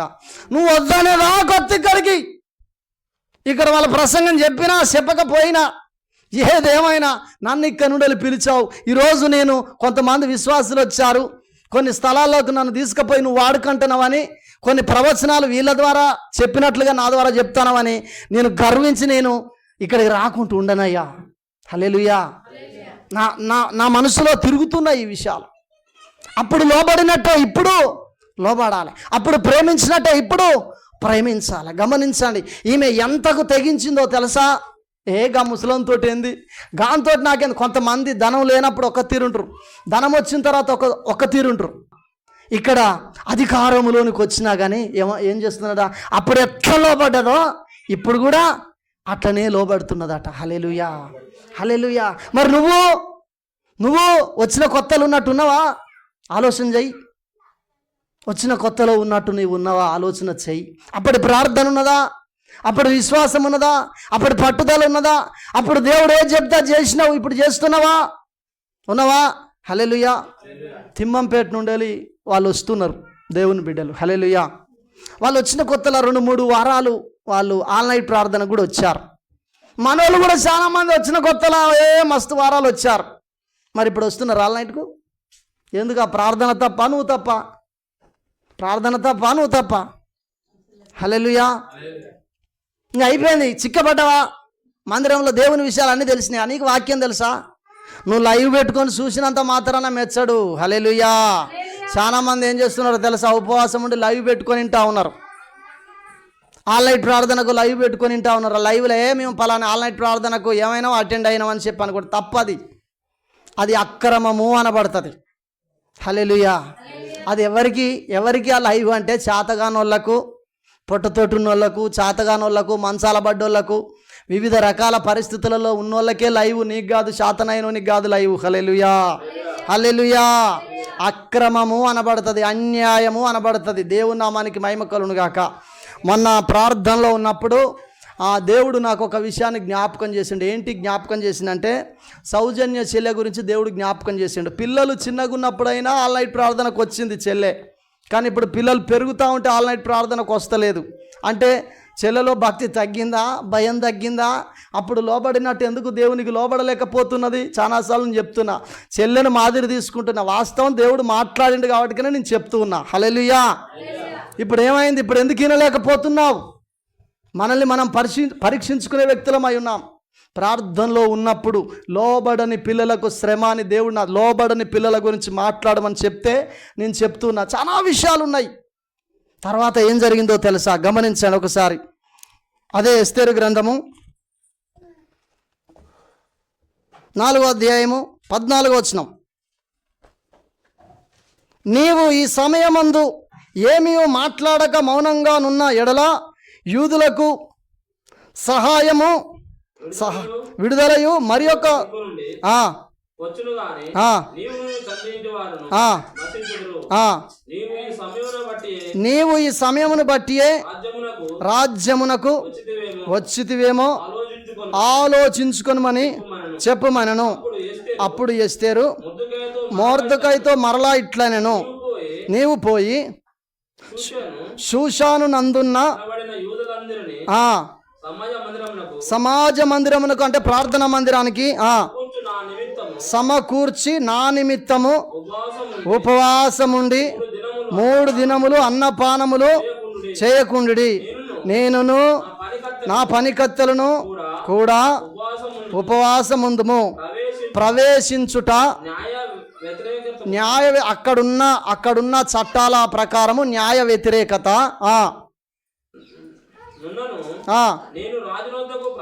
నేను రాజునొద్దకు ప్రవేశించుదును. నేను చచ్చిపోతా డాడీ, నేను నీ మాటకు లోబడతా. హల్లెలూయా. ఎందుకంటే నేను ఎక్కడ అదేంటి మున్సిపాలిటీ కుండిని ఏమంటారు, చెత్త కుప్ప. చిన్నప్పుడే నా తల్లి నా తండ్రి చెత్త కుప్పల పడేసి పోతే ఆ రోజు చచ్చిపోయే నన్ను నువ్వు తీసుకొచ్చి పాలు పెట్టి వెన్నె పెట్టి భోజనం పెట్టి చదువు చెప్పించి ఈరోజు ఇంత ప్రయోజకురాలని చేస్తే, నాకు భక్తి మర్యాదలు నేర్పిస్తే, నేను భయం లేకుండా తిరుగుతున్నప్పుడు నువ్వు బరిగె పట్టుకొని నన్ను కొడితే, నేను భయము భక్తి కలిగి జీవిస్తే ఈరోజు రానైనందుకు ఇక్కడ కూర్చొని మీరు చస్తే సావురిగా నాకైతే సేఫ్ దొరికిందని నేను ఉండా. కానీ నేను కూడా ఇందులో ఉపవాసం ఉండి ప్రార్థన చేస్తా. యూదుల కొరకు నేను కన్నీళ్లు గారుస్తా. న్యాయ విరోధముగా నేను మరి రాజు దగ్గరికి నేను వెళ్తున్నాను. అప్పుడున్న కాలములో చట్టం ఏమనున్నదంటే, రాజు భార్య కూడా రాజుకు చెప్పకుండా, రాజు పిలవకుండా రాజు సన్నిధికి వెళ్ళకూడదు. హల్లెలూయా. ఇదొక చట్టము. అయితే ఈమె అంటున్నది, ఈ చట్టం ఇట్లున్నది, కానీ మీరు నా కొరకు ప్రార్థన చేయండి. ఇంకొకటి ఉన్నది చట్టం అక్కడ. ఏంటంటే, రాజు గనక తన బంగారము దండం ఒక్కసారి నా వైపు ఇటువైపు చాస్తే, అతని ఎడల కనికరము చూపెట్టి అది నేను ముట్టుకుంటే చాలు, నేను బ్రతుకుతా, మన సమస్య మొత్తము చెప్పొచ్చు. హల్లెలూయా. 3 దినాలు ఉపవాసం ఉన్నది ఎందుకో తెలుసా? ఆయనకు అహేశ్వరోసుకు ఈమె ఎడల దయ కలిగించడం కొరకు. సేమ్ అట్టనే కలిగింది. ఎందుకంటే అక్కడ ఏం చేసింది? మాటకు లోబడి పోతున్నదట. హల్లెలూయా. ఈరోజు నువ్వు మాటకు లోబడి పోతున్నావు, దేవుని మాటకు లోబడి వస్తున్నావా? ప్రార్థన చేస్తున్నావా? హల్లెలూయా. హల్లెలూయా. తమ్ముడు అయిపోయిన తర్వాత అడగండి. 3 దినాల క్రితం 2 సార్లు చెప్పిన, నువ్వు మందిరానికి రా, పని పక్కకు పెట్టాను అంతే. హల్లెలూయా. పని పక్కకు పెట్టి తమ్ముడు మర్యాదగా వచ్చి తన తల్లి ప్రార్థనలో ఉన్నారు. దేవుడు తనను పిలిచాడు. హల్లెలూయా. ఈరోజు నీ జీవితంలో మేలు చేయడా? నీ జీవితంలో కార్యసిద్ధి కలగజేయడా? ఎందుకు నువ్వు ప్రార్థన చేయట్లేదు? ఎందుకు లోబడట్లేదు? ఎందుకు దైవ చిత్తానుసారంగా నడుచుకోవట్లేదు? ప్రజలు ఎట్లున్నారట తెలుసా? చూడండి ఒకసారి ప్రజలు ఎట్లున్నారట. హల్లెలూయా. యేషయా 39వ వచనం, 30వ అధ్యాయం 9వ వచనం చూడండి ఒకసారి. 30వ అధ్యాయం 9వ వచనం. వారు తిరగబడు జనులు అబద్ధమాడు పిల్లలు యెహోవా ధర్మశాస్త్రము దేవుని ధర్మశాస్త్రాన్ని వినరు. వాళ్ళు పెడసే పెడతారు. దర్శనము చూడొద్దని దర్శనము చూచువారితో చెప్తారు. చూడొద్దురా దర్శనము, ప్రార్థన చేయొద్దురా, దేవుని విషయాలు జరుగుతుంది. ఇప్పుడు మన ఎవరు అనితక్కున్నది, సీనన్న వాళ్ళ మరి వదిన. హల్లెలూయా. వాళ్ళ సర్దుకుని భార్య. ఆమె వీళ్ళ ఇంటి దగ్గరికి వచ్చినప్పుడు దేవుని విషయాలు చెప్తే గుండెలు పేగులు అవిసిపోతాయి అని చెప్పి, అబ్బో నేను దేవుని దగ్గర రాను అని చెప్పి అంటదట. కొన్నిసార్లు నేను విన్నా. హల్లెలూయా. హల్లెలూయా. వాళ్ళ నోటితో స్వయంగా చెప్తా ఉంటే నేను అమ్మో దేవుని విషయాలు గుండెలు పగిలిపోతాయి ఆ మాటలు వింటే. హల్లెలూయా. అంటే తప్పు చేసినప్పుడు ఇప్పుడు మా సురేష్ ఎందుకు రాడు దేవుని సన్నిధికి అంటే గమనించండి, దేవుని మాటలు వారిని ఏం చేస్తాయి? దేవునికి లోబడేటట్టు చేస్తాయి, దేవునికి లోబడేటట్టు చేస్తాయి. కాబట్టి ఈ ప్రార్థనలు, ఈ ఉపవాసాలు దేవునికి సన్నిధిలో అణిగి మణిగి ఉండాలని చెప్తాయి. కాబట్టి దయ్యం ఏం చేస్తుంది? అడ్డుగా నీకు ఉంచుతుంది. హల్లెలూయా.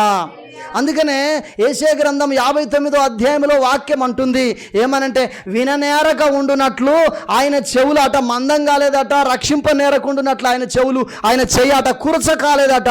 మీకు నాకు మధ్యలో ఒక గోడ ఉన్నది, పాపం అనే గోడ. హల్లెలూయా, హల్లెలూయా.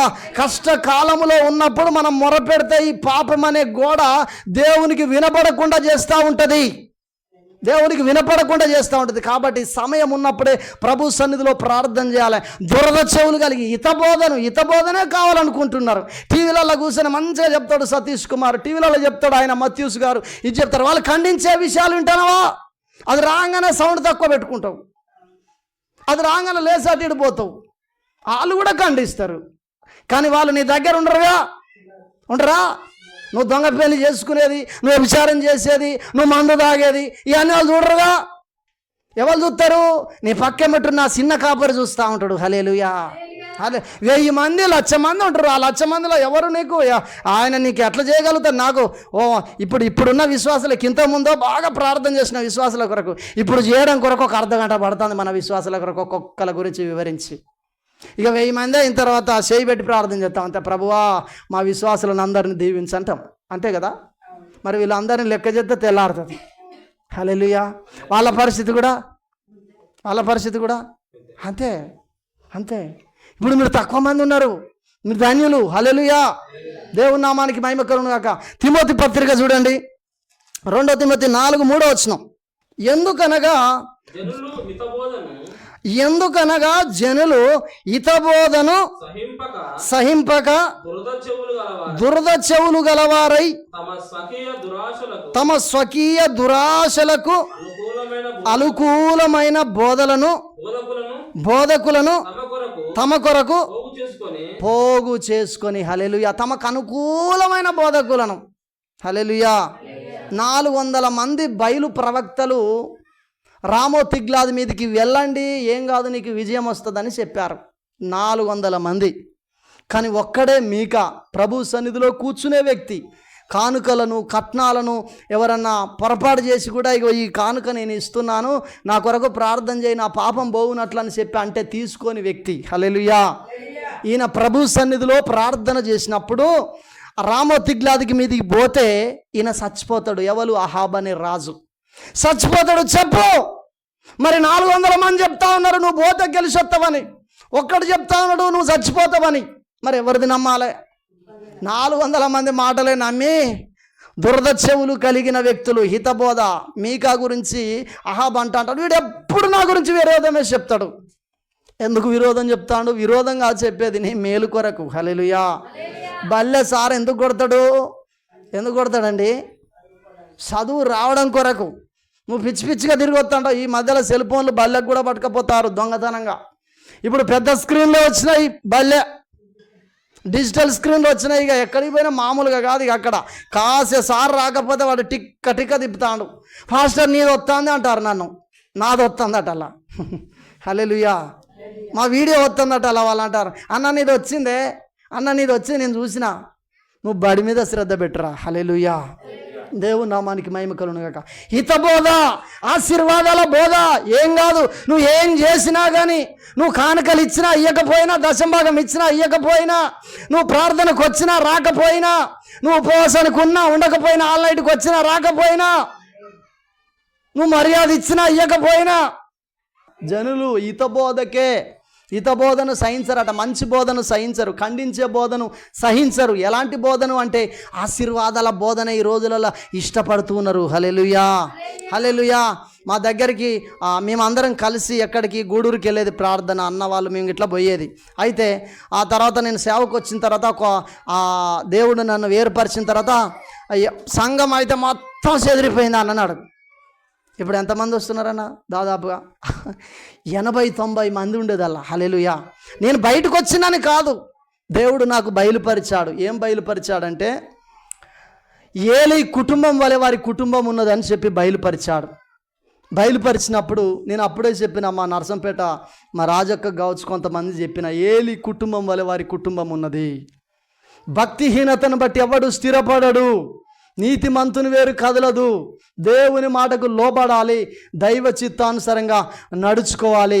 దేవుని కొరకు నువ్వు ఏదైతే ఇస్తావో దాన్ని, ఇది ఫలాని పనిముట్టు కొరకు ఇస్తున్నాను అని చెప్పంటే దాని కొరకు ఉపయోగించాలి. వాళ్ళు అలా ఉపయోగించాలి. హల్లెలూయా, హల్లెలూయా. వాళ్ళు ఉపయోగించిన విధానం చూస్తే పాటికి పెద్ద చర్చే కట్టాలి, పెద్దగా మందిరం అసలు మస్తు డెవలప్ కావాలి. ఎడిపోతూ ఉంది. హల్లెలూయా. లోబడక, ప్రభువుకు లోబడక, ప్రభు చిత్తాన్ని ఎరగక, ప్రభు చిత్తాన్ని కనిపెట్టక, చర్చిలో అవేంటి అండి, చిట్టీలేంటి, చర్చిలో చిట్టీలు పెట్టాలని ఆలోచన చేసింది ఆ పాస్టర్ గారు. గమనించండి. అప్పుడు నేను ఏమన్నానంటే, అన్నా చర్చిలో చిట్టీలు పెట్టొద్దు, ఆ చిట్టి మొట్టమొదటి నువ్వే ఎత్తుకుంటావు, కట్టవు, ఈ ప్రజలందరూ చెదిరిపోతారన్నా అన్న. కోపం బాగా పెరిగింది, ఇంకా ద్వేషం బాగా పెరిగింది, కుట్ర బాగా పెరిగింది. హల్లెలూయా, హల్లెలూయా. ఎవరి దగ్గర పైసలు తీసుకుంటే వానికి అన్యాయం చేసుడే, ఇవన్నీ పెరిగినాయి. దేవునికి లోబడలే, చల్లా చెదరైపోయింది. హల్లెలూయా. నువ్వైనా అంతే, నేనైనా అంతే, ఎవరైనా అంతే. ఒక దినం అనేది వస్తుంది, నువ్వు భక్తి చేస్తున్నానని భ్రమలో బ్రతుక్కుంటూ ఎన్ని రోజులైనా మనుషులను నువ్వు మబ్బు పెట్టవచ్చు, కానీ ఒకరోజు కూలిపోతావు. జాగ్రత్త. హల్లెలూయా. దురద చెవులు కలిగిన ఉండవచ్చు, హితబోధను సహించరు. ఒక ఆయన మందిరంలోకి వెళ్ళి బయటికి పోయి ఊక తిడతాడే నన్ను, ఊక నేను ఎంత తిడతాడు, పని లేదా పాట లేదా, బూతులు తిట్టుమని ఉన్నదా బైబిల్లో? ఉన్నదా? హల్లెలూయా. బయట ప్రచారం ఈ గ్రామంలో మీకు తెలుసా, ఆయన తిడతాడు, నువ్వు తాగి రాకపోతే తిట్టాడు, నువ్వు దొంగతనం చేయకపోతే తిట్టాడు. నువ్వు ఆయన తిట్టుడు కాదు. గా ముసలామె ఒక ఆమె వచ్చింది, సువార్థికురాలు. ఆమె తాగి వచ్చిన సంగతి ఎవరికి తెలుసు? ఎవరిని తెలుసు అండి? ఒక సువార్థికురాలు తాగిందట ఒక రోజు.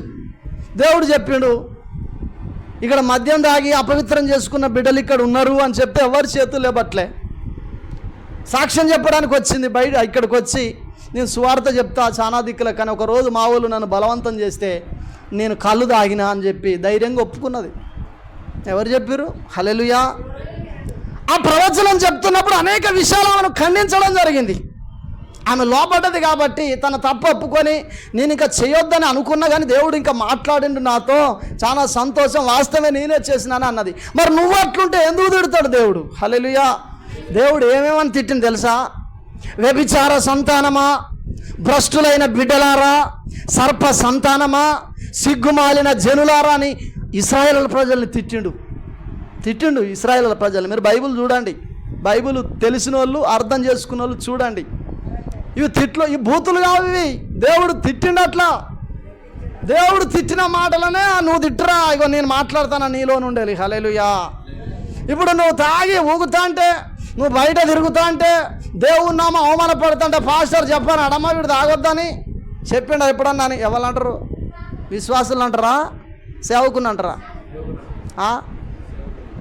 నేను ముత్రాశ కులంలో ఉన్నా, నేను తప్పు చేస్తే నా అవ్వయ్యకు వస్తుందా, పక్క ముత్రాశలోకి వస్తుందా? ఎవని పుట్టినరా వీడు? మాట వరుస. దేవుని నామానికి మహిమ కలుగును గాక. గమనించండి. అంటే దేవుడు ఎందుకు నీకు ఈ విషయాలు ఖండించి చెప్తున్నాడు? చూడండి కింది భాగం.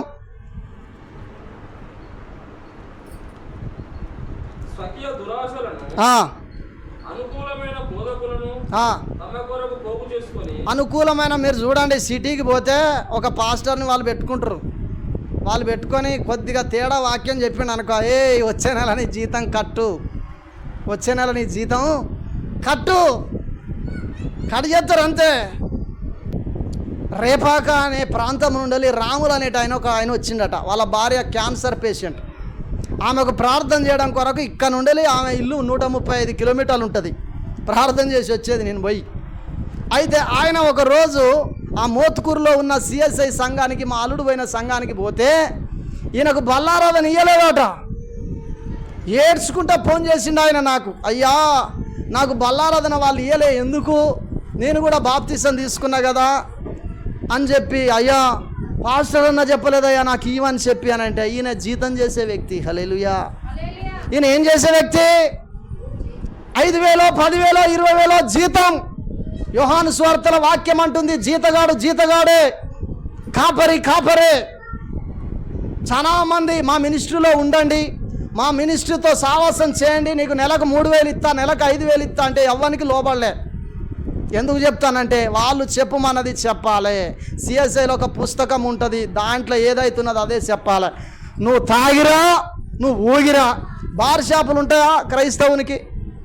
బార్ షాపులు ఉంటాయా క్రైస్తవునికి? బుద్ధి ఉన్న క్రైస్తవునికి అయితే బార్ షాప్ ఉంటుందా? ఉండదు. కానీ వాళ్ళకు ఉన్నదాట. పనిగిరిలో సేవ చేస్తున్నప్పుడు మా అల్లుడు చెప్పిండు. హల్లెలూయా. మేము పోయినాం స్వయంగా అక్కడికి. అంటే సరిగ్గా చెప్తాడా? ఇప్పుడు వాడు వచ్చిన తర్వాత ఎక్కడికి పోతాడు అండి? హల్లెలూయా. దేవుని నామానికి మహిమ కలుగును గాక.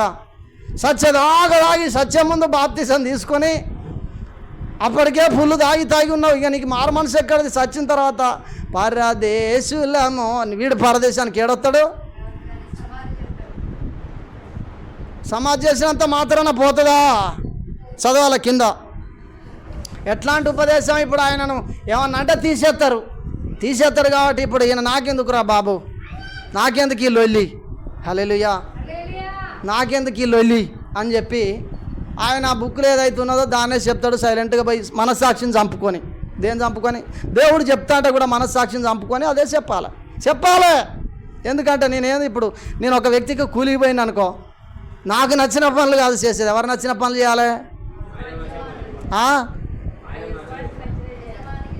యజమానికి నచ్చిన పనులే చేయాలి. ఇప్పుడు ఆయన యజమానుడు ఎవరు? కూలిచ్చే వ్యక్తి యజమాని. హల్లెలూయా. ఆయనను మాదిరి తీసుకుంటున్నాను. జరిగింది ఆయన జీవితంలో. పాప ఆయన ఏడ్చుకుంటూ చెప్పిండు, గమనించండి. హల్లెలూయా. సత్యమునకు చెవినీయక కల్పన కథల వైపు. మంచి కథలు చెప్తారు ఈ మధ్యలో యూట్యూబ్లలో. ఒక్కొక్క కథకు ఒక్కొక్కటి కింద స్క్రీన్ మీద ప్లే అవుతుంది. అవి చూసుకుంటే మస్తు చెప్తాను చెప్పాలని పాస్టర్ ఉబ్బిపోతూ ఉన్నారు. హల్లెలూయా. దేవుని నామానికి మహిమ కలుగును గాక. ఇవి ఉబ్బి ఒక్కసారి ఏమవుతుంది? దేవుని పగిలిపోతుంది, భక్తి జీవితం దిగజారిపోతుంది. హల్లెలూయా. ఈ ఉబ్బులు చూడవద్దు ఎప్పుడు కూడా. కల్పన కథలు, మంచి కథలు చదివి దాన్ని ప్రసంగాలలో ఏం చేస్తారంటే టీచింగ్ చేస్తూ ఉంటారు. అసలు చెప్పవలసిన దాన్ని పక్క పెట్టి తిరుగు కాలం వచ్చును. కల్పన కథల వైపు తిరుగు కాలం వస్తుందని 2000 సంవత్సరాల క్రితమే చెప్పారు. అయితే నీవు అన్ని విషయాలలో మితముగా అంటే మాదిరికరంగా ఉండు. నువ్వు యవనస్తునివి తిమోతి అని చెప్పి పౌలు తిమోతికి ఒక లేఖ రాస్తా ఉండు. శ్రమపడు, సువార్త కూడా చెప్పు. సువార్త కూడా చెప్పు. నీ పరిచర్యను సంపూర్ణంగా జరిగించు. ఎవడు వినకపోయినా లోబడకపోయినా మేము అందుకనే ఏమంటాను, మనకి వర్షం పడతా అంటే కూడా కరెంట్ లేనప్పుడు కూడా ఓ రోజు మరి అక్క ఉన్న రాజుపాలు ఇద్దరే వచ్చారు. మేమిద్దరం ఆల్రెడీ ప్రార్థన చేస్తాను. మా పాప పడుకున్నది, కరెంట్ లేదు, దోమలు, ఫ్యాన్లు లేవు, డోర్స్ అన్నీ వేసి లైట్లు పెట్టుకొని చాలాసేపు ప్రార్థన చేసి ముగించడం జరిగింది. హల్లెలూయా. నువ్వు సంపూర్ణంగా చెయ్యి అని తిమోతికి అప్పచెప్పిండు. ఇది బాధ్యత ఉన్నాడు, జీతగాడ చేయడు. చేతడా? నేనిప్పుడే పానార్పణముగా పోయబడుచున్నాను. నేను వెడలిపోవు కాలము సమీపమై ఉన్నది. మంచి పోరాటము. చాలు. హల్లెలూయా. తనకు అప్పగించిన పనిలో మంచి పోరాడట. ఎవరు వినకపోయినా, ఎవరు మాట్లాడకపోయినా, లోబడకపోయినా ఈయన మాత్రం దేవుని వాక్యానికి లోబడి శ్రమపడి సువార్తికిని పనిచేసి దైవ చిత్తానుసారమైన వాక్యాన్ని బోధిస్తే గాడి చెప్తే ఎవడింటారా అని కూడా అన్నారట పౌలునాట. వీడు చెప్తే ఎవడింటారా? పౌలు ఎట్లుండేదట తెలుసా? పౌలు హైట్ తక్కువ ఉండేదట, 4.5 ఫీట్లే ఉండేదట. పౌలు కొద్దిగా కుంటుకుంటూ నడిచేదట పౌలు. హల్లెలూయా. అంటే మాకు ఉపదేశకులు, నేను టీచింగ్ విన్నా కాబట్టి చెప్తా ఉన్నా, ఆయన కుంటుకుంటూ నడిచేదట, హైట్ తక్కువ ఉండేదట. ఆయనను చూడంగానే గీడు చెప్తుంటామారా అని అన్నోళ్ళు చాలా మంది ఉన్నారట. బైబిల్లో వాక్యం చూపెట్టిండు ఆయన. హల్లెలూయా. దేవుని నామానికి మహిమ కలుగును గాక. కాబట్టి గమనించండి దైవజనమా, యేషయా గ్రంథం 6వ అధ్యాయం చూడండి ఒకసారి.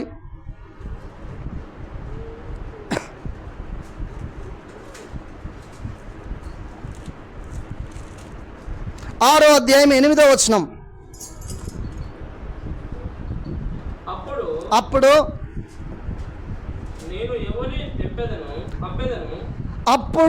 నేను ఎవరిని పంపెదను, మా నిమిత్తము ఎవడు పోవునని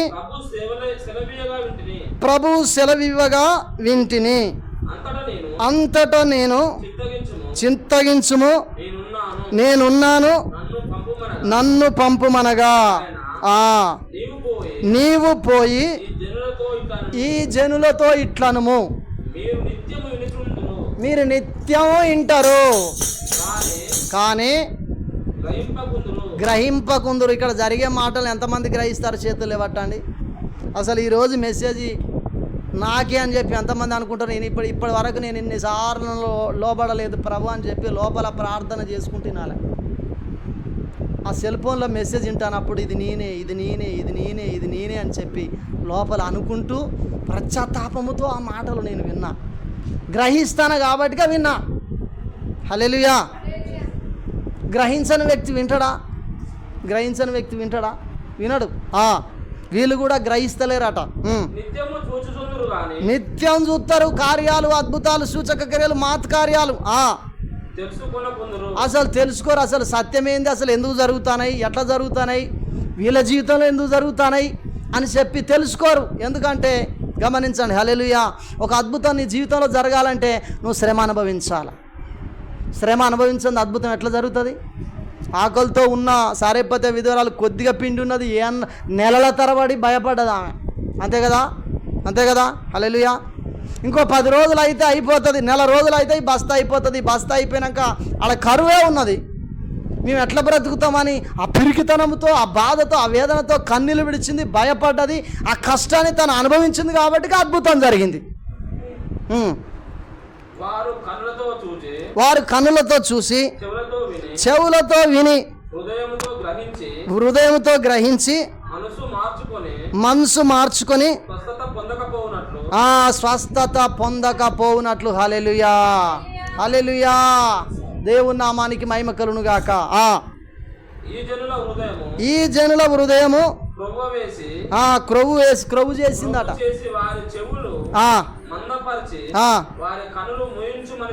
హల్లెలూయా. ఎవరికి చెప్తాండి ఈ మాటలు?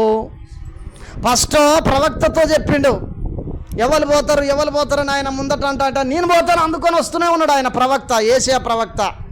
పరలోక రాజ్యానికి తన ఆత్మ వెళ్ళింది.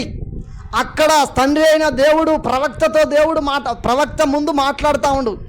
ఎవరు పోతారు నా జనులకు చెప్పడానికంటే నేను పోతానని ఈయన వచ్చిండు. దయ్యముతో అంటున్నాడు ఏమనంటే, హల్లెలూయా, వాళ్ళ చెవు మందం చేయి, వాళ్ళ కళ్ళు ముయ్యి. ఈ మానవ నేత్రాలకు సాతానుడు ఏం చేస్తాడట? గుడ్డితనం కలగజేస్తాడట. ఎందుకో తెలుసా? నువ్వు చాలాసార్లు విన్నావు కానీ దాన్ని పాటించలే, గ్రహించలే. కాబట్టి నీకు అవసరం లేదు. ఇక నీ మీదికి ఉగ్రత తీసుకొస్తా. హల్లెలూయా. ఏం తీసుకొస్తాడట? ఉగ్రత తీసుకొస్తా. అందుకనే మీరు 1 సమూయేలు 1వ అధ్యాయంలో చూసినట్లయితే, తీయకండి, ఈ మాట చెప్పి ముగిస్తా. సమూయేలుతో ఏలితో ఒక ప్రవక్త వచ్చి అంటా ఉన్నాడు. ఏమంటా ఉన్నాడు అంటే, నన్ను గణపరచు అని నేను గణపరుస్తా, నన్ను తృణీకరించు వారు తృణీకరించబడతారు. నేను ఎంత చెప్పినా మీ పిల్లలు వినట్లేదు, నీ పిల్లలు వ్యభిచారం చేస్తున్నారు, కాబట్టి నా ఉగ్రత వారి మీదకి వస్తుంది, నీ పిల్లలకు వెళ్ళి చెప్పండి అంటే, ఈయన ఏలి తన పిల్లలతో పిలుచుకొని అంటా ఉన్నాడు, మీరు చేసే పని మంచిది కాదు, మీరు ఇలా చేయకూడదు అని చెప్పి ఏలి చెప్తేనట వాళ్ళు వినలేదట. హల్లెలూయా. ఎందుకో తెలుసా? నా వైపు చూడాలి. ఎందుకో తెలుసా? దేవుడు వాళ్ళను చంపాలనుకున్నాడట. ఎందుకు చంపాలనుకున్నాడో తెలుసా? అనేక సార్లు దేవుడు ప్రవచన రీతిగా మాట్లాడితే వాళ్ళు లోబడలేదట. అందుకనే దేవుని యొక్క శిక్ష వారి మీదకి వచ్చింది కాబట్టి వాళ్ళు వినలేదట. గుడ్డివారుగా, చెవిటివారుగా, గ్రహించలేని వ్యక్తులుగా వారు మార్చబడ్డారట. దైవజనమా, ఈరోజు అనేక సార్లు దేవుని వాక్యం నీ ఎదుట పంచడం జరుగుతూ ఉంది. దేవుడు మాట్లాడుతాడు, నువ్వు ఇలా ఉండు, ఇలా చేయి, ఈ వాక్యాన్ని పాటించట్లేదు, ఈ వాక్యాన్ని పాటిస్తున్నావు కానీ ఇగో ఇలా నువ్వు సరిగ్గా లేవు బిడ్డ, నీ జీవితాన్ని మార్చుకో, నువ్వు నాకు లోబడట్లేదు, నా చిత్తం చొప్పున నడుచుకోవట్లేదని అనేక సార్లు చెప్పినా నువ్వు ఆయన మాటకు లోబడట్లేదు. ఒక దినం అనేది రాబోతుంది. ఆ దినము నీ మీదికి రాకమునిపే, చెప్పసఖ్యము కానీ దేవుని ఉగ్రత నీ కుటుంబం మీదికి, నీ మీదికి రాకమునిపే నువ్వు మారు మనసు పొందు, పశ్చాత్తాపడు, దేవునికి లోబడు. ఈ రోజు నుండేలే నీ మాట వింటానని తీర్మానం చేసుకో. ఏ విషయాలలో దేవునికి లోబడట్లేదో ఈరోజు తీర్మానం చేసుకొని ముందుకు నడు. తలలు వంచినట్లయితే ప్రార్థన చేసుకుందాం.